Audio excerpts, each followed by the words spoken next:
The phone rang at 3:47 a.m., shattering the silence of Han Kyong Su's penthouse. He didn't move immediately. He just stared at the unknown number glowing on the screen in the darkness, every instinct screaming danger. In his world, a world built on leverage, shadows, and violence, calls at this hour never brought good news. They meant blood, betrayal, or both. Han reached for the phone, his hand steady, his expression stone. Mr. Han, the voice on the other end was professional, detached. Speak, he commanded. This is Mercy General Hospital. We have a patient here. Your wife? The nurse hesitated. Ex-wife, he corrected automatically, though ice formed instantly in his chest at the mention of her. Your ex-wife, Nia Washington, was brought in an hour ago.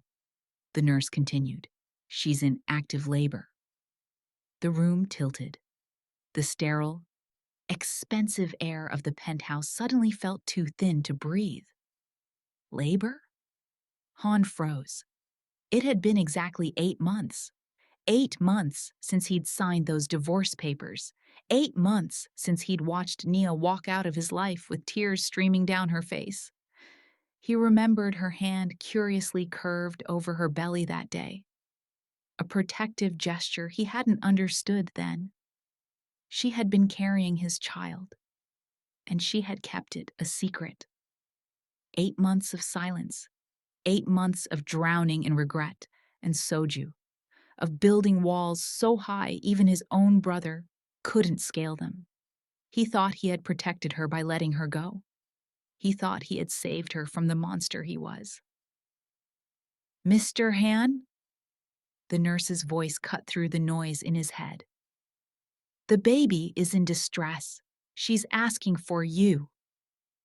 The world stopped. The baby is in distress. I'll be there in 10 minutes, he said. Han was already moving toward the door before the call ended, his heart hammering against his ribs like it was trying to break free. He didn't grab a weapon. He didn't call his security detail. He didn't care about the territory wars or the shipments docking in the harbor. For the first time in his life, the most feared man in the city was running on pure fear. She was asking for him. After the lies, the danger, and the silence, she needed him. He stepped into the elevator, the reflection in the steel doors showing a man who looked like he was bleeding out, even though he hadn't been touched. He had let her walk away once to save her. He wouldn't fail her again. I'm glad you're here. If you love stories about dangerous men who break their own rules for the women they love, hit the like button. Subscribe to this channel and drop in the comments where you're watching from. I want to see how far this story reaches. 3 years earlier, Nia Washington learned early that life didn't hand out fairness like free samples at Costco. At 26, she was barely surviving. She juggled 2 jobs, medical transcriptionist by day and cocktail waitress at the Lotus Club by night. She was exhausted, running on caffeine and desperation, barely making rent on her studio apartment in Queens. But she had her pride, her grandmother's gold cross around her neck, and a smile that could light up the darkest room. The Lotus Club wasn't just any bar. Everyone in New York knew it belonged to the Han family, one of the most powerful Korean organized crime syndicates on the East Coast. Nia knew the rumors. She saw the way patrons whispered when certain men entered. She watched how the manager's hands trembled when handling special reservations. But the tips were excellent, and she had learned to navigate these dangerous waters with grace. She never expected to collide, literally, with the man who owned it all. It happened on a Friday night. The club was pulsing with bass-heavy K-hip-hop and the scent of expensive cologne. Nia balanced a tray of top-shelf whiskey, weaving through the crowd with practiced precision. She didn't see him until it was too late. He was a wall of solid muscle in a tailored black suit, turning at the exact wrong moment. Crash. The tray flew. Glass shattered. Amber liquid splashed across pristine Italian leather shoes and the bottom of perfectly pressed slacks. Time stopped. The music seemed to die. Nia's heart dropped to her knees as she looked up and up into the coldest, most beautiful face she'd ever seen. Sharp cheekbones, a jaw that could cut diamonds, eyes like black ice that seemed to see straight through her bones into her terrified soul. A thin scar traced from his left eyebrow to his temple, the only imperfection on an otherwise devastating face. "I am so sorry," she stammered immediately, dropping to her knees to pick up the broken glass, her hands shaking. Around them, the club fell silent. Everyone was watching. The waitresses froze. The bouncers tensed. In this world, ruining a man's shoes could be a death sentence. "Please, I'll pay for dry cleaning. Stop!" One word, delivered in a voice like smoke and steel with the barest hint of an accent. A hand appeared in her line of vision. Long fingers, immaculate nails, and a platinum watch that probably cost more than her car. "You'll cut yourself," he said. Nia froze, torn between survival instinct and the shocking gentleness in that command. Slowly, she looked up again. He was crouched now, eye level with her. This close, she could see gold flecks in those dark eyes. She could smell his cologne, something expensive and cedar-scented that made her pulse skip. "I'm really sorry, Mr. Han," she whispered. His gaze moved over her face with an intensity that made her skin heat. "Han Kyong Su," he corrected. "And you are unemployed, probably." "I can't lose this job," she muttered before she could stop herself. The corner of his mouth twitched. It wasn't quite a smile, but it transformed his face from intimidating to breathtaking. "You think I would fire someone for an accident?" he asked. "You're the owner," Nia replied, "and I just ruined your very expensive shoes." He stood in one fluid movement, extending his hand again, this time clearly to help her up. "They're just shoes. But you're right about one thing. You work for me now." Nia blinked. What? My companies always need good people. Someone who apologizes before making excuses, who thinks of consequences. That's rare," he said, his eyes holding hers. "Come to my office Monday. We'll discuss your skills." He pulled a business card from his jacket and pressed it into her palm. His fingers were warm, his touch brief but electric. "Don't be late, Nia Washington," he said, saying her name like he was tasting it. Then he walked away, his ruined shoes leaving wet prints on the marble floor, his presence parting the crowd like Moses at the Red Sea. Nia stood there, the business card burning in her hand like a promise, wondering if she had just made a deal with the devil. Monday morning, Nia stood before Han Tower in her best interview suit, a navy blue number from Target she'd splurged on 2 years ago. She felt like an imposter. The building was all glass and steel, piercing the Manhattan sky like a blade. Inside, the world was marble and chrome. Beautiful women in designer clothes clicked past on impossible heels. The elevator ride to the 40th floor felt like ascending to heaven or hell. She wasn't sure which. When the doors opened, a young Korean man with glasses was waiting. "Miss Washington, I'm David Kim, Mr. Han's executive assistant. Please follow me." They walked through an office suite that screamed money and power. Floor-to-ceiling windows overlooking Central Park. Art that was probably worth more than her life. David stopped at massive double doors. Don't let him intimidate you, he whispered with a genuine smile. His bark is worse than his bite. Before Nia could respond, the doors opened. Han Kyong Su stood backlit by the morning sun, and Nia's breath caught. In daylight, in his territory, he was even more devastating. He wore a charcoal suit that probably cost 5 figures, the white shirt open at the collar just enough to reveal a glimpse of a dark tattoo. "Miss Washington," he said, gesturing to a chair. "Thank you for coming."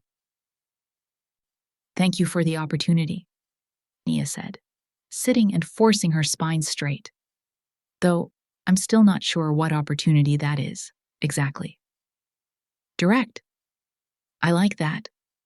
He sat across from her, steepling his fingers.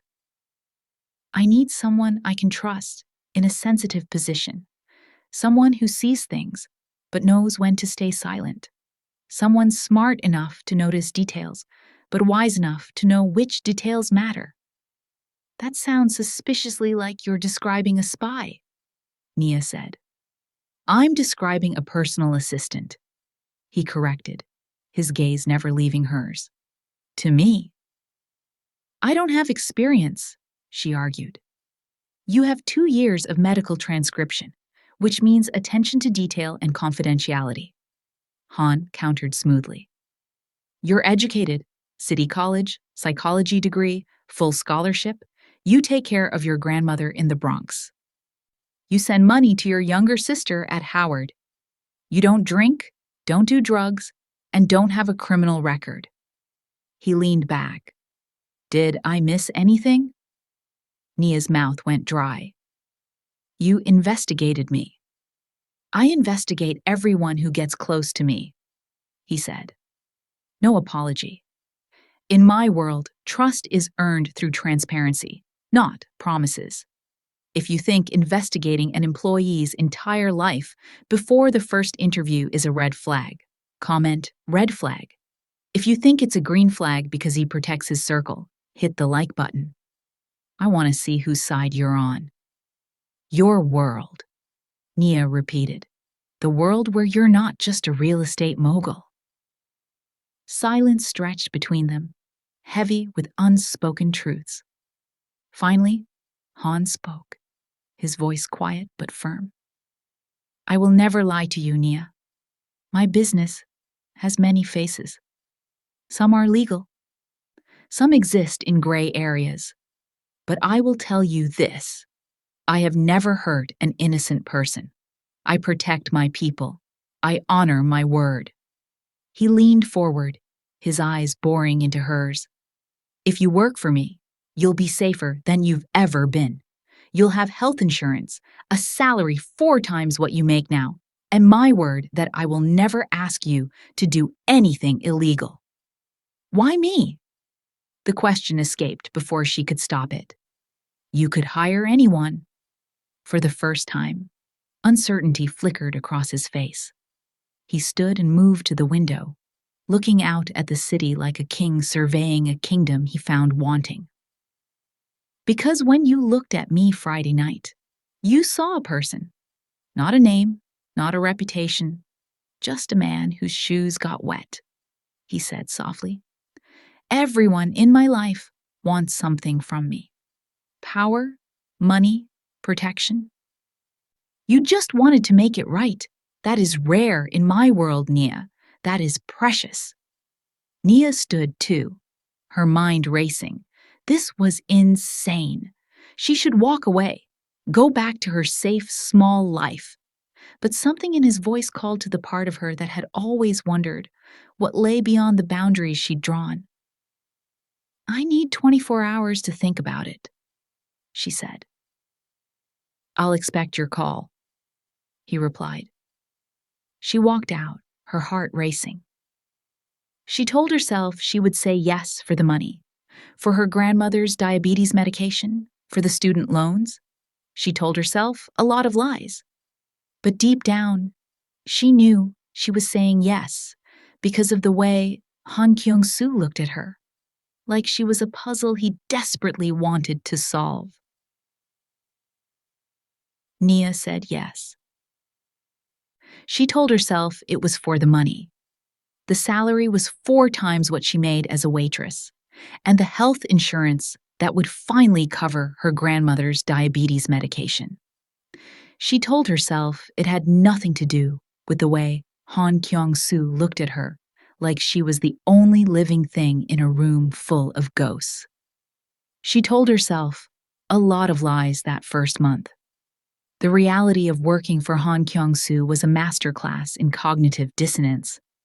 There were the obvious signs of his double life: meetings with hard-eyed men who spoke in rapid, aggressive Korean, phone calls he took behind soundproof glass, and Kang, his terrifying head of security, who always seemed to be armed. But there was also the mundane: scheduling conference calls, proofreading contracts, ordering lunch. And then there was Han himself. He was exacting but never cruel. He expected excellence and gave loyalty in return. When a business associate made a crude pass at Nia during a meeting, Han didn't raise his voice. He simply went so cold the temperature in the room seemed to drop 20 degrees. He spoke 3 words to the man, and the associate literally backed out of the office, apologizing profusely. It was the small moments that undid her. The way he took his coffee black, no sugar, always from the same bodega 2 blocks away because he insisted they made it right. The reading glasses he wore late at night, which made him look younger, vulnerable, and less like a kingpin.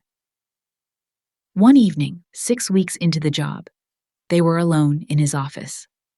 The city was spread out below them like scattered diamonds, the clock pushing past 9 p.m. "You're staring," Han said, not looking up from the contract he was reviewing. Nia felt heat crawl up her neck. "I'm not staring. I'm thinking." "Thinking loudly," he countered. He finally looked up, removing his glasses. "What's on your mind?" She should have said nothing. She should have kept the professional distance they had maintained. But the late hour and the intimacy of the empty office made her brave. "I'm trying to figure you out," she admitted. "Everyone says you're this monster, this heartless criminal. But the man I work for donates anonymously to children's hospitals. The man I work for sent flowers to my grandmother." Han stood, moving around the desk with a predatory grace that he never quite hid. "The man you work for is both things," he said quietly. "I'm not a good man, Nia. I've done things that would horrify you, but I've also built something. An organization that protects thousands of people, that punishes predators the law won't touch." He stopped a foot away from her, close enough that she could smell the cedar and rain of his cologne. "Does that make me a monster or a hero?" he asked. "It makes you human," Nia whispered. Something flashed in his eyes: surprise, hunger, and something dangerous. "You should go home. It's late." "Kyong Su?" she said. It was the first time she'd used his given name. His jaw tightened. Don't make this harder than it already is." "Make what harder?" He stepped closer, and Nia backed up until her hips hit the edge of the desk. He planted his hands on either side of her, caging her in without touching her. This close, she could see the darker rim around his irises, the way his pupils had blown wide. "You work for me," he said, his voice rough. "There are rules, boundaries. If I cross them, I'm no better than the men I punish." The words left Nia's mouth before her brain could catch up. Bold, reckless, and true. "What if I want you to cross them? Do you believe a man like him can ever truly change? Or is he just dangerous?" Comment "monster" or "hero" below. And if you're loving this tension, subscribe so you don't miss what happens next. "What if I want you to cross them?" The words hung in the air, bold and reckless. Han's breath hitched. For a long moment, they stayed frozen, his mouth inches from hers, the air between them crackling with electricity. Then, with visible effort, he pushed away. "Go home, Nia," he said, his voice ragged. "Please." She went, but she could feel his eyes on her all the way to the elevator. When she looked back just before the doors closed, he was standing at the window, one hand pressed against the glass, watching her leave with an expression that looked like hunger and agony mixed into something unbearable. That was the night everything changed. The next morning, David greeted her with a knowing smile. "He's been in his office since 6 a.m., hasn't come out. Whatever happened last night, you got under his skin." "Nothing happened," Nia protested, though her cheeks burned. Before she could defend herself further, Kang appeared. "Miss Washington, Mr. Han wants to see you." Nia's heart hammered as she walked into his office.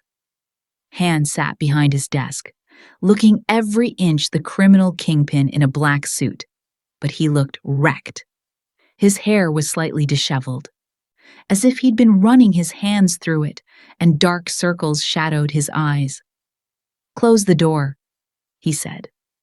She did.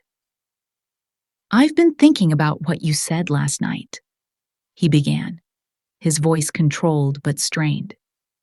"About wanting me to cross boundaries. I need you to understand something, Nia. If we go down this road, there's no going back." He stood up and walked around the desk. "My world is dangerous. People who get close to me become targets.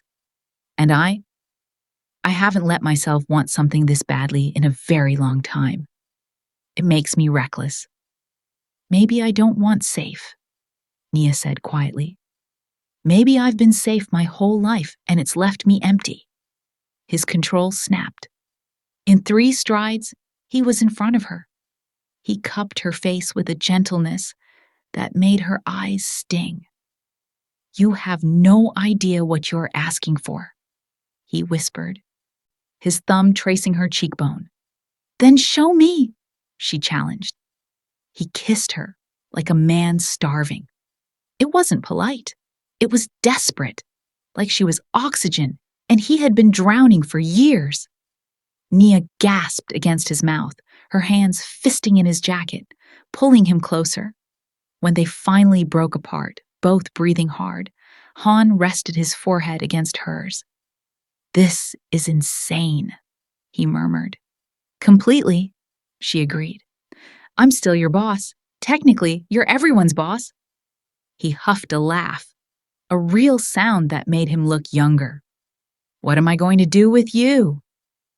"We should set rules," Nia said, trying to regain some sanity. "Keep this private. No PDA at work." "Agreed." His hand still cradled her face, like she was something precious. "But Nia, you need to know one thing. If you're mine, you're mine. I don't share. I don't do casual. And I protect what's mine with everything I have.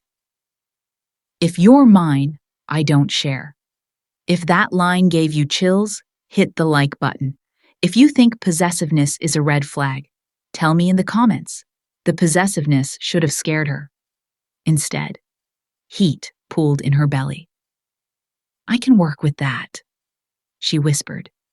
"Can you handle belonging to someone like me?"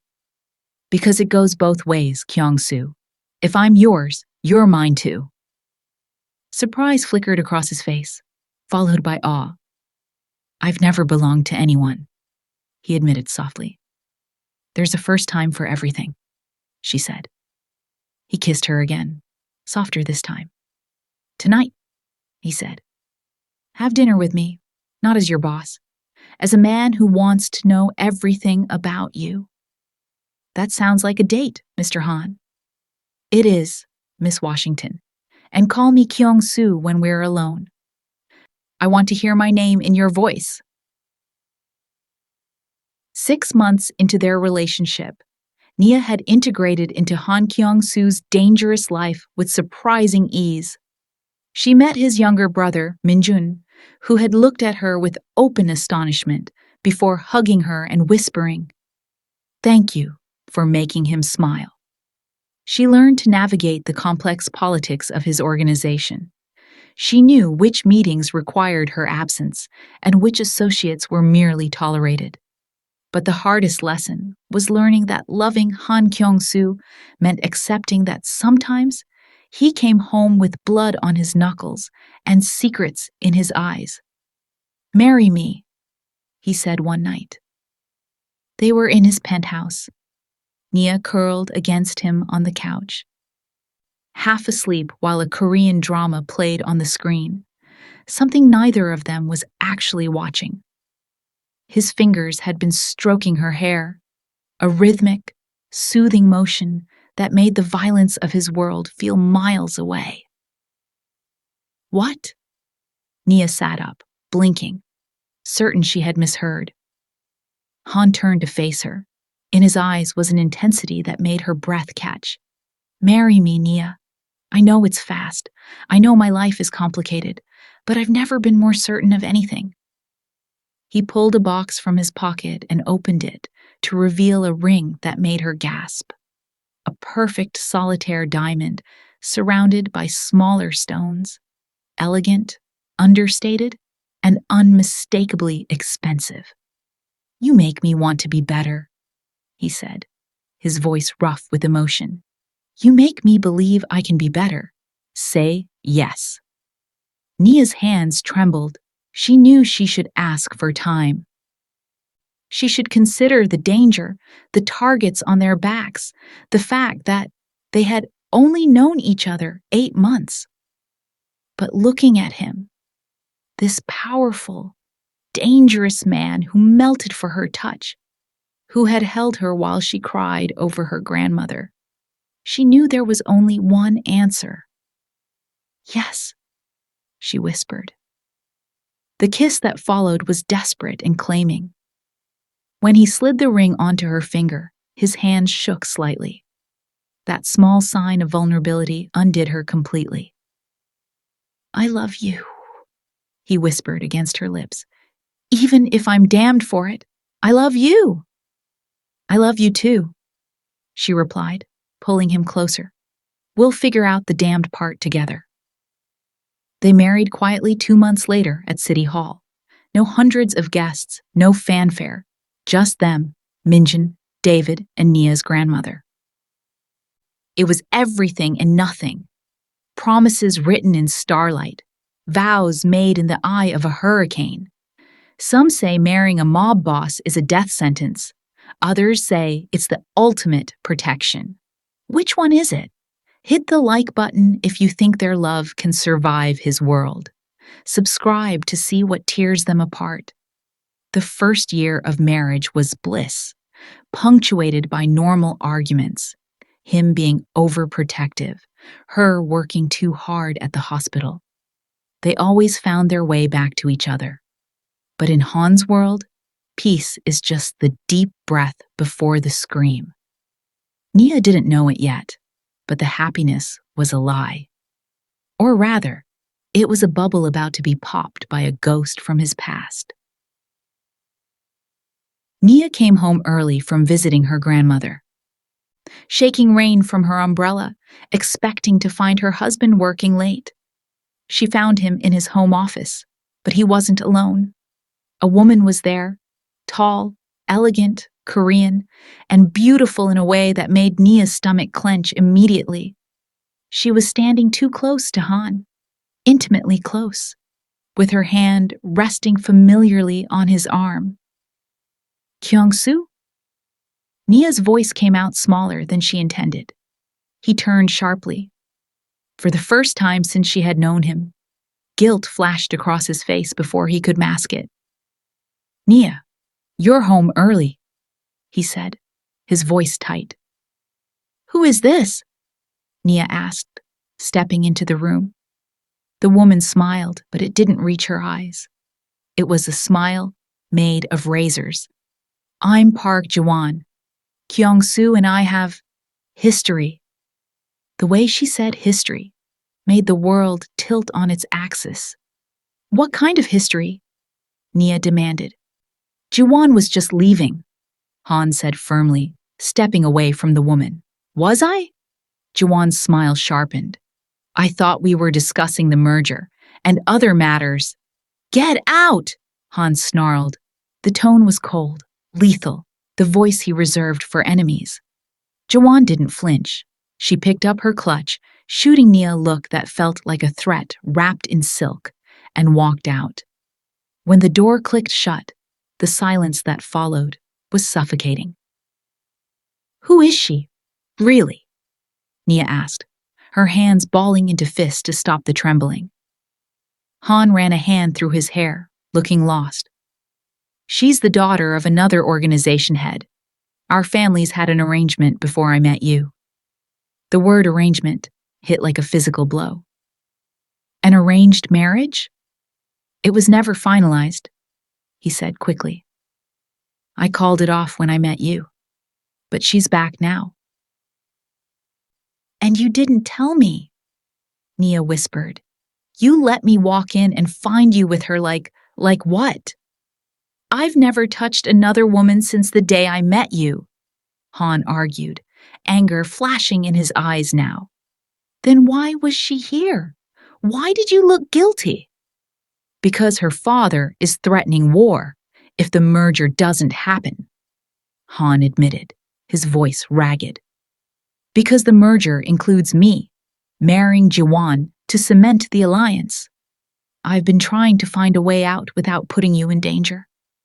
I didn't want to worry you until I had a solution. The room spun. They want you to marry her. Nia realized. It's not going to happen, Han said, reaching for her. I would burn down both organizations first. Nia stepped back. And start a war? Get people killed? There won't be blood, he claimed, but his voice lacked conviction. When were you going to tell me? The betrayal cut deeper than any knife. Were you ever going to tell me? Or were you just going to handle it like you handle everything? In the shadows, with secrets? Nia, please, he begged. He hid the truth to protect her from worry. She sees it as a betrayal of trust. Who is right? Type protect if you side with him, or trust if you side with her. This is the moment everything breaks. Nia slowly pulled the diamond ring off her finger. Don't do this, Han said, his voice cracking. Don't let them win. I can't live like this, Kyong Su, she said, tears finally spilling over. I can't live in fear that every day might be the one where your past comes back to destroy our future. She set the ring on his desk with a soft clink. I need time. I need to think. I'll leave the organization, he blurted out. I'll walk away from all of it. Just don't leave me. But Nia knew the truth. They'd never let you. And you'd resent me eventually for making you give up who you are. She walked out before her resolve could crumble, leaving him standing in the office, her ring on his desk, their marriage in pieces around them. She didn't know she was pregnant. Nia didn't know she was pregnant when she walked out of Han Tower. She wouldn't know for another 2 weeks, when the morning sickness hit her like a freight train, and a drugstore test showed 2 bright pink lines. She sat on the cold tile floor of her grandmother's bathroom in the Bronx, the plastic stick trembling in her hand. Her world, already fragile, tilted on its axis all over again. By then, it was too late. The divorce papers had been filed. The bridge had been burned. She picked up her phone, her thumb hovering over his name.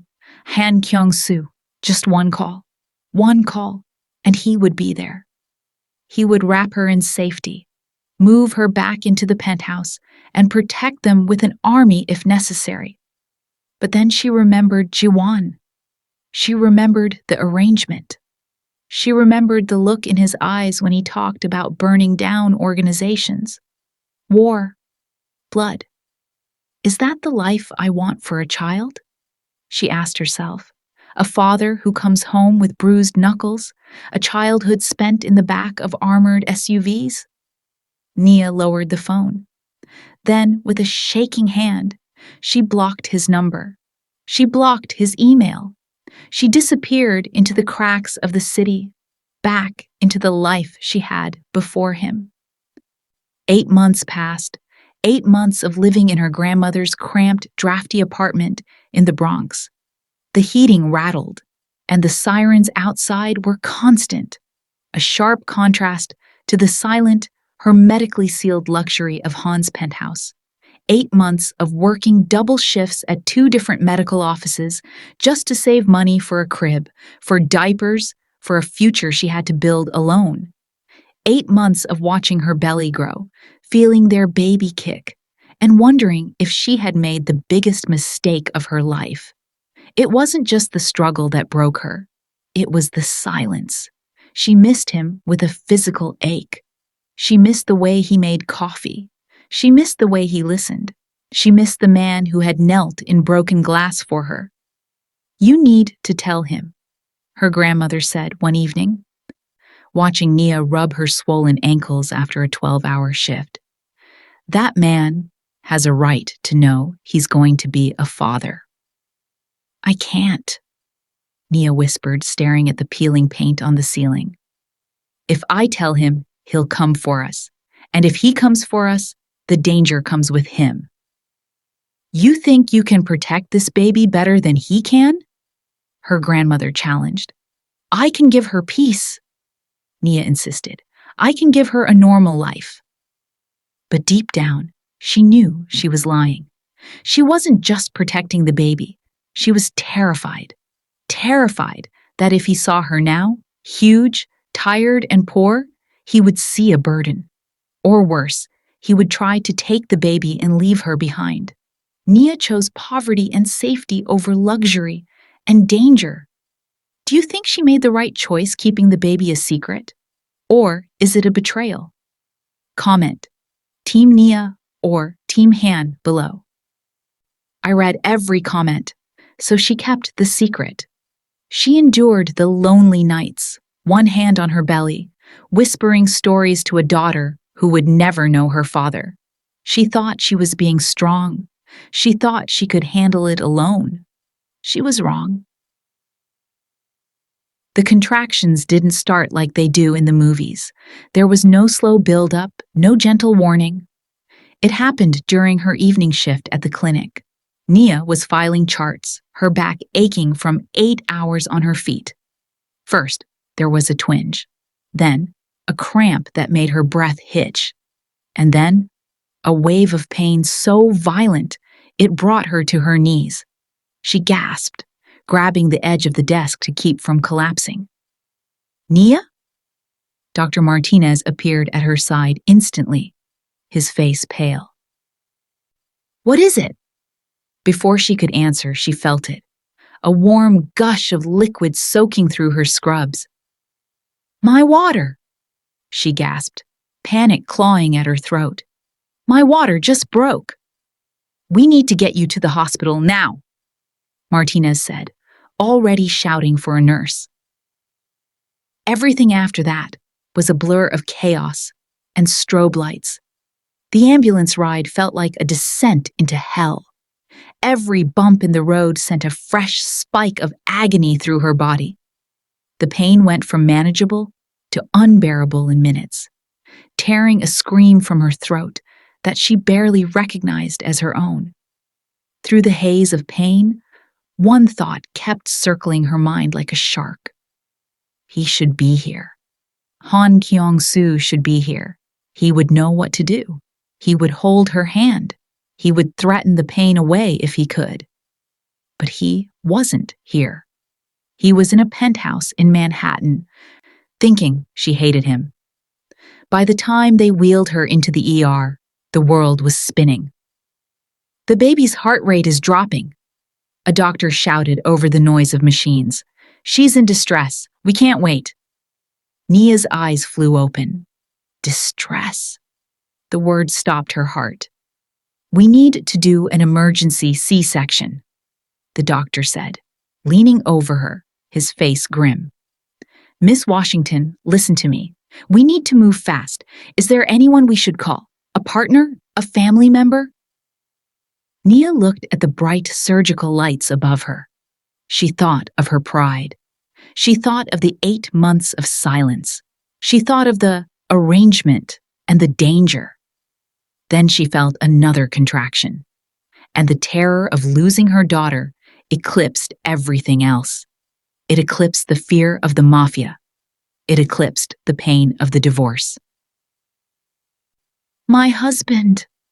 The words left her mouth before she could stop them. "Han Kyong Su." She rattled off the number she had tried so hard to forget. The number she had deleted but etched into her soul. "Call him," she sobbed, clutching the doctor's scrub top with desperate strength. "Tell him I need him." She didn't know if he would come. She didn't know if he had forgiven her for leaving, for the silence, for the secrets. For all she knew, he hated her. But as the anesthesia mask came down over her face, she knew one thing for certain. She couldn't do this alone anymore. Nia finally broke the silence because her baby was in danger. Would you make that call? Hit the like button if you would swallow your pride for your child. The anesthesiologist was just lowering the mask over Nia's face when the double doors of the prep room burst open with enough force to rattle the instruments on the trays. Han Kyong Su stood there. He looked nothing like the untouchable kingpin she remembered. He was wearing a suit jacket thrown hastily over gray sweatpants, as if he had dressed in the dark. His hair was wild, his face pale, and his chest was heaving. He looked like a man who had run through fire. His eyes scanned the room wildly until they found hers. In that gaze, Nia saw an intensity that made her sob. "I'm here," he said, crossing the room in 3 long strides. He ignored the nurses, ignored the sterile field, ignored the security guard trying to intercept him. He took her hand like it was a lifeline. His grip was tight, desperate. "I'm here, Nia. I'm sorry I'm late, but I'm here now." "She's fully dilated, but the distress is increasing," the doctor shouted. "We need to move now!"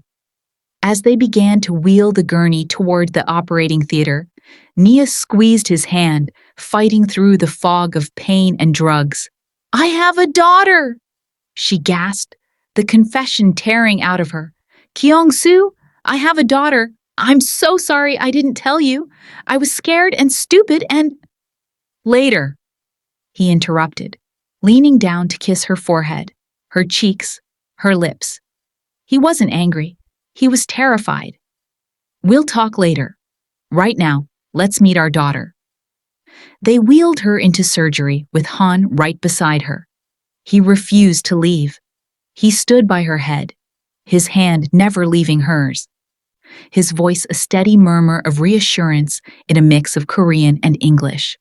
Words she couldn't quite process, but the sound of his voice, low, familiar, safe, soothed something deep in her soul. The surgery felt like it took hours, though it was only minutes. The room was filled with the beep of monitors and the clatter of metal. Then, a sound split the air. A cry. High, thin, and furious. Han went absolutely still. "She's out," the doctor announced. "Time of birth, 4:12 a.m. Nia turned her head to look at her husband. Tears, actual tears, were streaming down the face of the man who struck fear into the hearts of criminals across the city.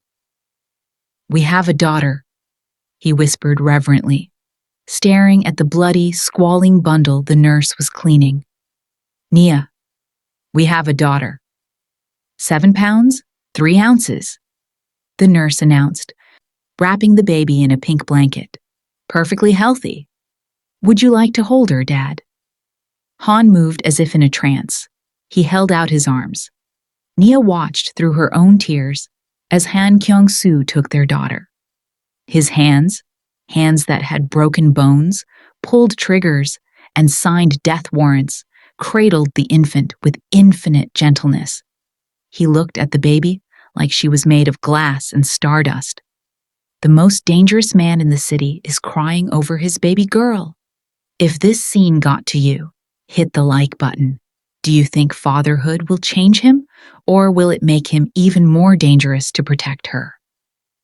He turned to Nia, lowering the baby so she could see. The love, wonder, and forgiveness in his eyes broke her heart and healed it all at once. "She has your eyes," he said, his voice thick with emotion. "And she's perfect. She's absolutely perfect." Recovery was a blur of hushed tones and beeping monitors. Han Kyong Su refused to leave Nia's side. He slept in the uncomfortable plastic chair beside her bed, his expensive suit jacket folded neatly over the back, his tie abandoned hours ago. They named her Arya, a name that bridged both their cultures. Nia watched in silent awe as Han, a man who commanded legions of soldiers, learned to swaddle an infant. Every time the nurses allowed it, he was there, changing diapers, rocking her, singing softly in Korean while Nia dozed. But the silence between the parents couldn't last forever. On the second day, when the nurses finally left them alone, the conversation they had been avoiding filled the room like smoke. "I dealt with the Jiwon situation," Han said quietly, not looking up from where he was tracing the curve of Arya's tiny ear. 3 days after you left." Nia's breath hitched. "You did?"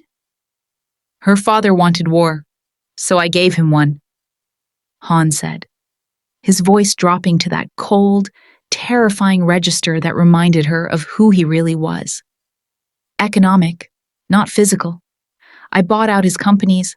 I cut off his supply lines. I backed his rivals. Within 2 months, he was begging for terms. The arranged marriage demand was withdrawn permanently." Nia's heart clenched. "You never tried to tell me." "You blocked me everywhere," Han stated. There was no accusation in his tone, just a heavy, sad fact. "And I thought maybe you were better off without me. Safer, happier." "I was miserable," Nia confessed, the truth hurting her throat. "Every single day I was miserable." Han looked up then, his eyes red-rimmed. "But I was also terrified that if I came back, I'd put our baby in danger. Our baby." He looked down at Arya, awe crossing his face.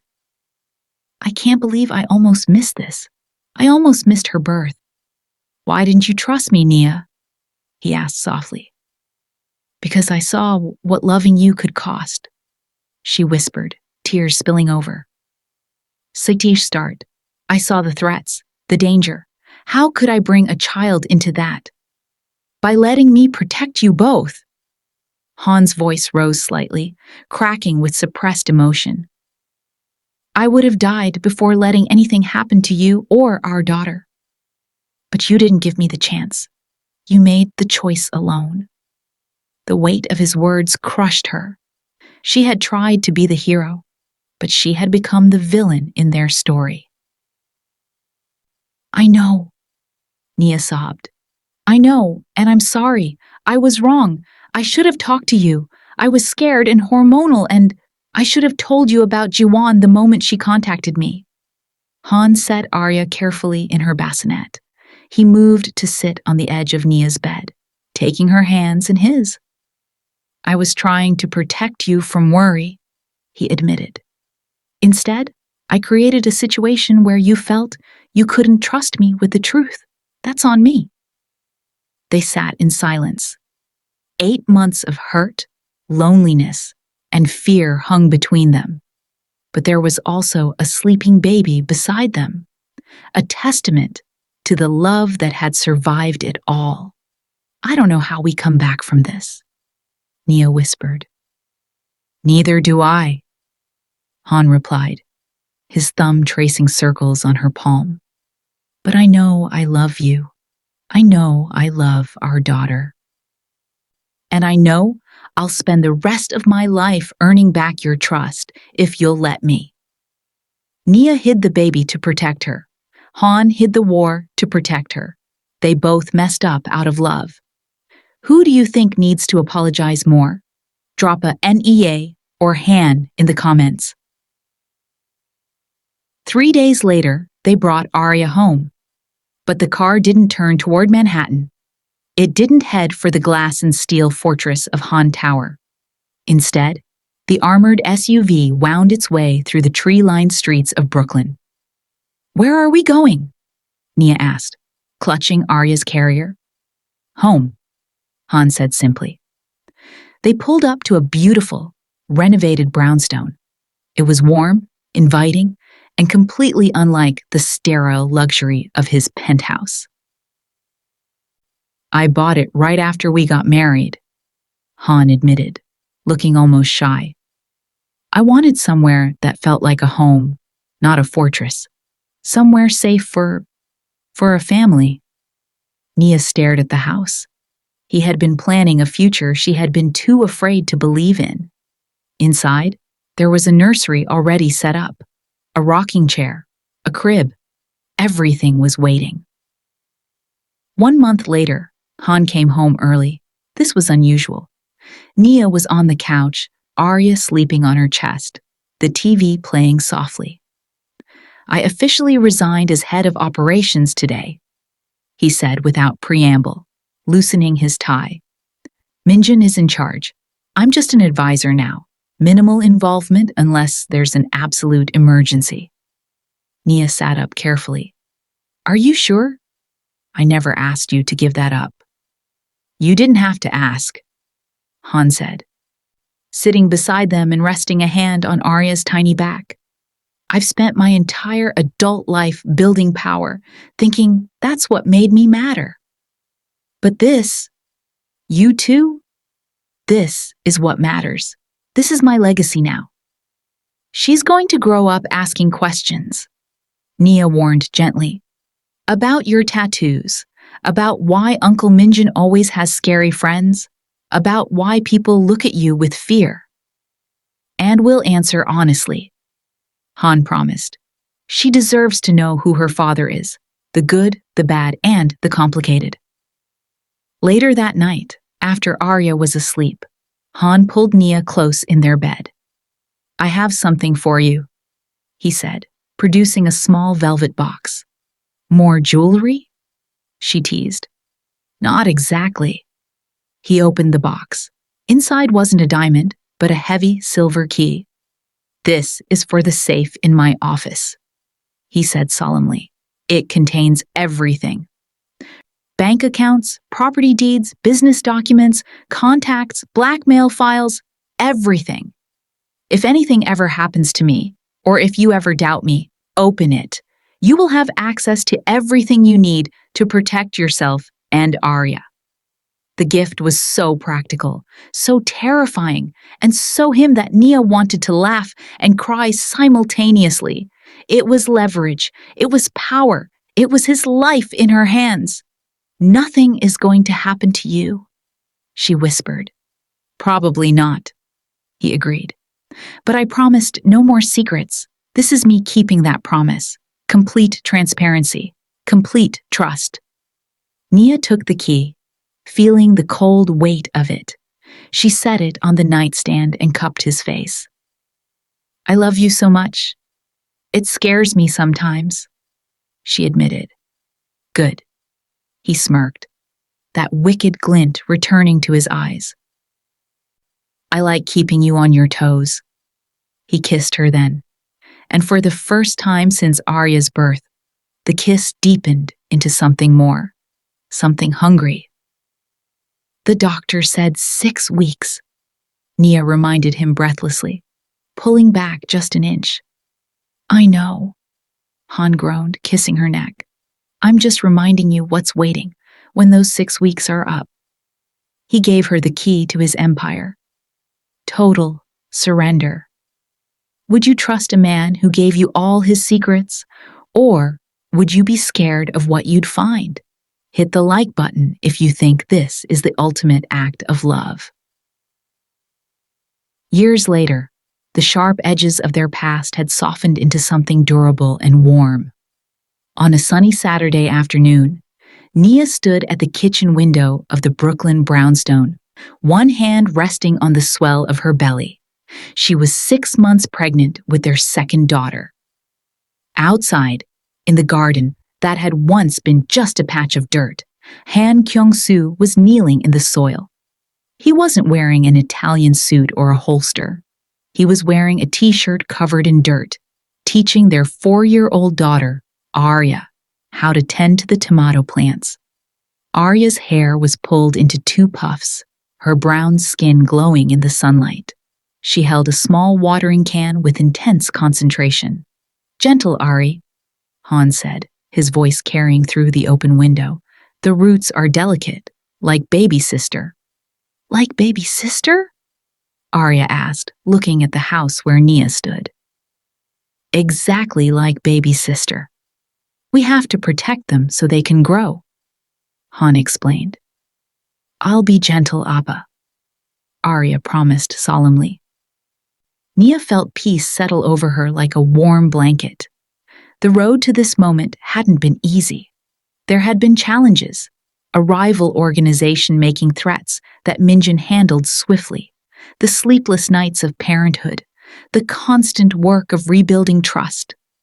But they had weathered every storm together. The doorbell rang, breaking her reverie. Through the window, she saw Minjin arriving with his new girlfriend, a sharp-witted immigration lawyer who had the terrifying crime boss wrapped around her finger. Behind them came David, now happily married with twins. Sunday dinners had become a tradition. The house filled with the smell of Korean BBQ cooking, alongside Nia's grandmother's collard greens. It was a loud, chaotic, beautiful mix of cultures and languages. "Remember when you told me you were just a waitress?" Han's voice came from behind her. He wrapped his arms around her waist, his chin resting on her shoulder.